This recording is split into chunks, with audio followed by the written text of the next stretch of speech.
Audiobook Academy Biography presents Tommy Hilfiger. It wasn't uncommon for a wide variety of subcultures to wear Tommy Hilfiger's clothing line in the 1990s. The red, white, and blue tag that Tommy Hilfiger uses to identify his clothing has proven popular with both the affluent and the general public. In the 1970s, he started a number of businesses before creating his hugely successful invention. As far as popularity and fashion were concerned, it wasn't until 1984 when he was approached to create men's sportswear under his own brand that he took off. Childhood. A working-class Irish-American family, Tommy Hilfiger was the second of 9 children born on March 24, 1951, in Elmira, New York. Virginia, his mother, was a nurse, and Richard, his father, was a watchmaker at a nearby jewelry store. In high school, Tommy Hilfiger attended Elmira Free Academy, where he was neither a standout athlete. He was so little that he had to smuggle 15-pound weights into his pockets to make the football team, nor a standout student. He suffered from undiagnosed dyslexia. The very first business venture. Hilfiger, on the other hand, had a natural talent for business from an early age. He began making and reselling jeans in Elmira for a profit as a teenager after purchasing them in New York City. He founded the People's Place in Elmira, New York, when he was just 18 years old, selling bell-bottoms, incense, and records. In 1977, Hilfiger filed for Chapter 11 bankruptcy, despite having a chain of boutiques and a 6-figure salary at the time of his filing. After meeting Susie Corona, a clerk at one of Hilfiger's stores, in 1976, he began a relationship with her. After the bankruptcy, the pair got married and moved to Manhattan. It was barely a year until Jordache sacked them as a husband and wife design partnership. Designers at Perry Ellis and Calvin Klein were interested in hiring Hilfiger because he had a reputation as a hard-working young talent. However, what he really craved was his own name. The achievement of financial gain. In 1984, Indian entrepreneur Mohan Mirjani approached Hilfiger about working on a men's sportswear line for his company. Mirjani agreed to enable Hilfiger to create the label under his own name in order to secure the contract. With a massive advertising campaign that included a giant billboard in New York City's Times Square proclaiming Hilfiger as the next big thing in American fashion, the duo declared Hilfiger's debut on the scene for the first time.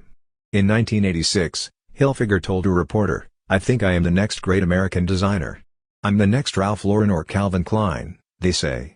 When Hilfiger's billboard was put up in New York City, Calvin Klein got into an argument with the billboard's designer in a New York City restaurant. Despite Hilfiger's embarrassment, the strategy worked. The red, white, and blue logo of Tommy Hilfiger's preppy clothing label quickly became a household name. Oversized versions of Hilfiger's clothing became popular in hip-hop in the early 1990s and the brand began courting rap stars and other celebrities. During a Saturday Night Live performance in March 1994, Snoop Dogg wore a gigantic Tommy Hilfiger t-shirt, bringing sales to an all-time high.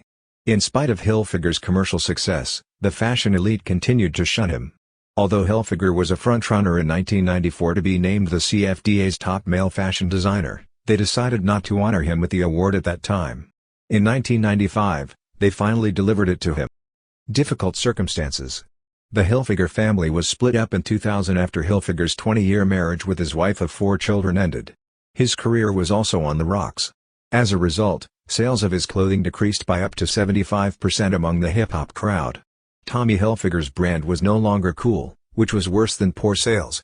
According to Hilfiger, the red, white, and blue theme was ubiquitous. The urban kids didn't want to wear it, and the preppy kids didn't want to wear it. Taking a serious look at the blunders made by his business, Tommy Hilfiger completely reimagined the brand. His best-selling lines will only be available in Macy's stores after he negotiated an exclusive arrangement with the retailer in 2007. Personal and professional success are on the rise. At the end of December of 2008, Hilfiger married his second wife Diaklepo. They had a son named Sebastian in August of 2009. Philips Van Heusen, a clothing conglomerate, bought his company for $3 billion in May 2010. In 2012, he earned the Jeffrey Bean Lifetime Achievement Award from the Council of Fashion Designers of America. More than 1,400 Tommy Hilfiger outlets may be found in 90 different countries, with the designer himself serving as the brand's creative director. In 2016, he experimented with his classic American cool style. An adaptable clothing line for children with impairments was created by him and the Runway of Dreams.